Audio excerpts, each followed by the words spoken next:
Hello and welcome. जोहार, नमस्कार। मैं एम एस सर की पाठशाला में आप सभी का हजारों बागों के नगरी से तहे दिल से स्वागत करता हूं। हो चुका आगाज रन का, बच चुकी रणभेरिया, मैदान वही मान के जाएगा जिसके माथे से टपकेंगे पसीना, जिनके होंगे संघर्ष जारी। तो चलिए संघर्ष करते बहाते हैं पसीना। क्वेश्चन आज जो क्लास 8 वालों के लिए प्रश्नावली 14.2 शुरू हो रही है। पहला क्वेश्चन है, इसमें 3 प्रश्न है, तीनों प्रश्न सॉल्व करेंगे। क्या बोलता है? समलंब चतुर्भुज का क्षेत्रफल ज्ञात करना है जिसकी समांतर भुजाएं दिया हुआ है और ऊंचाई दिया हुआ है। तो पहले समलंब चतुर्भुज देखा जाए कैसा होता है। तो समलंब चतुर्भुज की आकृति इस प्रकार की होती है। समलंब चतुर्भुज, इसमें ऊंचाई जो होता है लंब ये होता है।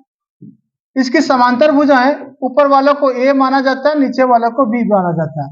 अब इसी की सहायता से हम लोगों को इसको एच, इसी की सहायता से हम लोग इसको सॉल्व करेंगे। ए का हल क्या है? समांतर भुजाएं। तो लिखेंगे यहां समांतर भुजाएं, मतलब आप ए का मान 12 लीजिए चाहे ए का मान 20 लीजिए, उससे कोई फर्क नहीं पड़ेगा। ए बराबर 12 ले लीजिए और बी बराबर 20 सेंटीमीटर। अगर आपकी इच्छा है तो लिख सकते हैं समांतर चतुर्भुज की पहली समांतर भुजा ए बराबर उतनी लंबा क्या करें, तथा ऊंचाई h बराबर 10 सेंटीमीटर। अब क्या बोला? क्षेत्रफल निकालना है। इसलिए ये समांतर चतुर्भुज नहीं बोलो, ये समलंब चतुर्भुज है। बाय मिस्टेक वो स्लिप ऑफ टंग कह सकते हैं, वो निकल जा रहा था। ये समलंब चतुर्भुज है, ठीक है, ध्यान रखिएगा। तो क्या निकालना है? इसलिए समलंब चतुर्भुज का क्षेत्रफल। भाई समलंब चतुर्भुज का क्षेत्रफल कैसे निकलेगा? तो एक फार्मूला का यूज करना है। समलंब चतुर्भुज का फार्मूला बहुत आसान है, देखिए कैसे।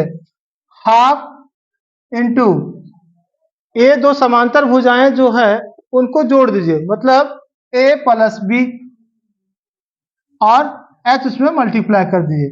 तो चलो हाफ मल्टीप्लाई a का वैल्यू 12, b का वैल्यू 20, मल्टीप्लाई h का वैल्यू 10, इनको ऐड करो। हाफ मल्टीप्लाई ऐड करेंगे तो आएगा 32 और यहाँ आएगा 10, और इसको मल्टीप्लाई किए तो आया 16। 32 को 2 से डिवाइड किया तो आया 16, और 16 को 10 से मल्टीप्लाई करेंगे तो 160, 160 आ गया। अब आपको देखना है कि सेंटीमीटर दिया हुआ है तो सेंटीमीटर लगेगा, लेकिन क्षेत्रफल की स्थिति में स्क्वायर होता है, ये थोड़ी ध्यान रखिएगा। ये रहा आपका पहला का आंसर।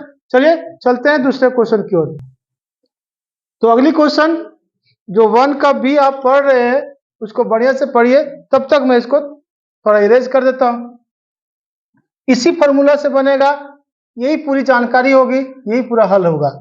तो क्या है क्वेश्चन भाई? समांतर भुजाएं दिया हुआ 34, 46। मैंने बोला था कि आप ए का मान 34 ले लीजिए, बी का मान 46 ले लीजिए, सेंटीमीटर या मीटर जो होगा उसको देख लीजिएगा।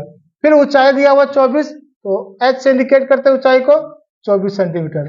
अब फॉर्मूला वही है, समलंब चतुर्भुज का क्षेत्रफल बराबर होता है हाफ ए का वैल्यू 34 प्लस 46 मल्टीप्लाई 24, 1/2 34 जोड़ 46 गुना 24। जोड़ो भाई ब्रैकेट वाली, क्यों कितना आएगा? तो 6 4 10, 4 3 7 और 8 आ गया, मतलब आ गया 80 गुना 24।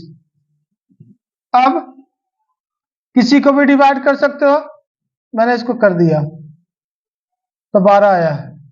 24 को जब 2 से भागा दिए तो भागफल 12 आया, बचा कितना? 80 गुना 12। तो इन लोगों को मल्टीप्लाई करेंगे तो 12 ठीक 96 होता है, और सेंटीमीटर स्क्वायर। ये रहा क्वेश्चन नंबर बी का आंसर। अब क्वेश्चन नंबर सी की ओर चलते हैं। अब क्वेश्चन नंबर सी क्या बोल रहा है, या 1 का थर्ड नंबर, समांतर भुजाएं 1 मीटर है, दूसरी समांतर भुजा 1.2 मीटर है, इसकी ऊंचाई 80 सेंटीमीटर है। यह ध्यान रखने की है यहाँ पे कि तीनों का मान एक ही माना, चाहे सेंटीमीटर में तो सेंटीमीटर में, मीटर में तो मीटर में। तो चलो पहले इसको इरेज कर लूंगा और यहां भी इरेज होगा। यहां ए का वैल्यू कितना आएगा, कोई भी ले लीजिए, मैंने लिया 1 मीटर। बी का वैल्यू 1.2 मीटर और एच का वैल्यू 80 सेंटीमीटर दिया हुआ है, इसको चेंज कर दिए, 80 को भागा दे दीजिए 100 से, तो आ जाएगा मीटर में। और अगर चाहें तो इसको लिख सकते हैं डायरेक्ट 0.8 मीटर, भागा दे करके 0.8 मीटर आएगा। वही फॉर्मूला ऑलरेडी लिखा हुआ है, समलंब चतुर्भुज का क्षेत्रफल। मिटाने से क्या फायदा, जब क्वेश्चन वही था इसलिए मैंने इरेज नहीं किया। फॉर्मूला लिखा हुआ है, आप लिख लेंगे, फिर से बार बार आप लिखेंगे। और ए का वैल्यू 1, बी का वैल्यू 1.2 और एच का वैल्यू 0.8। यहाँ ध्यान रखना है कि ये भाई 1 रुपया और ये 1 रुपया 20 पैसा है, तो हो जाएगा 2 रुपया 20 पैसा, इसको ध्यान रखिएगा। तो 1/2 मल्टीप्लाई 2.2 और यहाँ हो जाएगा मल्टीप्लाई 0.8। 2.2 को 2 से डिवाइड करेंगे तो 1.1 आएगा। अब 1.1 को 0.8 से मल्टीप्लाई करेंगे तो 11 8 88 होता है, लेकिन आपको पॉइंट गिनना है, पॉइंट के बाद एक अंक, पॉइंट के बाद दूसरा, तो कितना हो जाएगा 0.88। किसमें लाना है, मीटर स्क्वायर। ये रही आपकी तीसरी क्वेश्चन का आंसर। चलिए उम्मीद करते हैं तीनों प्रश्न आपको समझ में आ जाएगा, और आएगा तो तुरंत कमेंट करेंगे, दोस्तों को भी शेयर करेंगे, और जो अभी तक मेरे चैनल को सब्सक्राइब ना किए सब्सक्राइब भी कर लीजिएगा। मिलते हैं नेक्स्ट वीडियो में, तब तक के धन्यवाद।